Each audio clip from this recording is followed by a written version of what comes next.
Dr. Lopez, I'd like to clarify some things about this demonstrative. So, to be clear, Parker's death was caused by blunt force trauma because of the fall, correct? That's correct. So it was not caused by respiratory issues. Well, she fell because of her weakened state. But her death was not caused by respiratory issues, is that correct? No, it's because she fell on her head. And it also was not caused by any environmental factors. No. Thank you. So, during the course of your investigation, you requested an interview with the defendant. I did. And the defense counsel denied that request. They did. It's quite common in my field to not always get to talk with the client. The defense counsel who hired you denied that request. That's correct. The same defense counsel who paid you $350 an hour plus a $12,000 trial fee. Objection, Your Honor, relevance. The opposing counsel also pays their expert witnesses to testify. Expert money pay is always relevant, so overruled. So, that same defense counsel who paid you $350 an hour plus a $12,000 trial fee denied that request. Yes, which is the standard rate for someone who's a forensic pathology investigator. And you stated in your report that it would have greatly aided your investigation to interview the defendant. It would have been nice to talk to the defendant, but I was able to read the interrogation between Detective Chesney and Ms. Ryder. Thank you, but it would have aided your investigation to interview the defendant yourself. Of course. You also, in the course of your investigation, reviewed the interview with Jordan Ryder, as you just said. I did. So you're aware that Corbin Dallas cared for Parker Page for the last 6 years. Yes, Corbin Dallas was the legal guardian of Parker while Ms. Ryder was in prison. And you didn't request an interview with Miss Dallas. No, Ms. Dallas was not with with Parker Page when she died.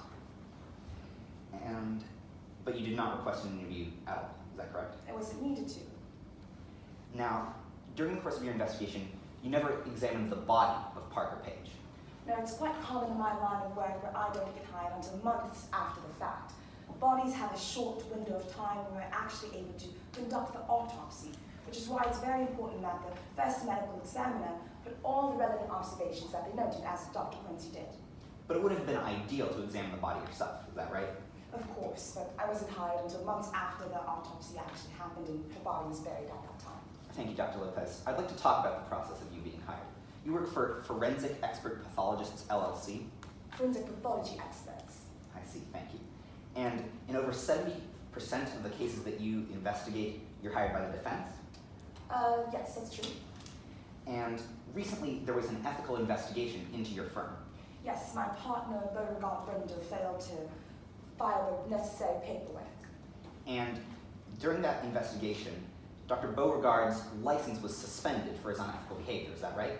It was suspended for a year. And you had knowledge of his unethical behavior. I didn't know about it until after the fact. I should have been brought to my attention earlier, which is why our firm was reprimanded as well. I'm sorry, is it your testimony today that you didn't know about his unethical behavior until after the investigation? Pardon? Is it your testimony that you didn't know about your partner's unethical behavior until after the investigation? Or did you know about it before? Well, I didn't know about it until after we got reported. I see.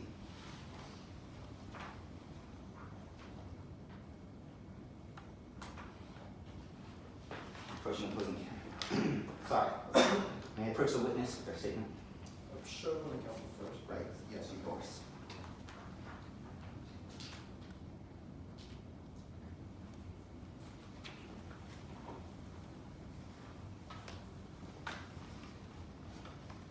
Now, Dr. Lopez, this is the report that you prepared before this case,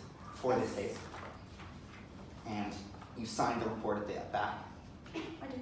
indicating that everything was correct and true. That's true. Now, please read along with me as I read aloud from lines 29 through 31. The Ethical Board issued a written public reprimand for me and my firm in general because we failed to self-report our knowledge of Beauregard's unethical activities prior to the start of the investigation. That's correct. Objection, Your Honor. Under Rule 801, hearsay, as this is not a direct contradiction, and it is an improper impeachment. Response. This is a direct contradiction, as this statement says that they failed to self-report their knowledge of Beauregard's unethical activities prior to the start of the investigation. The witness testified that they didn't know about their partner's unethical behavior until after the investigation. May I have a response, Your Honor? Sure. Dr. Lopez failed to self-report this because she was not aware of any unethical behavior going on in her therefore she would not have been able to report it. That's not what she said. So overall, the impeachment will stand on record. Permission to retrieve the witness's statement. You may. No further questions, Your Honor.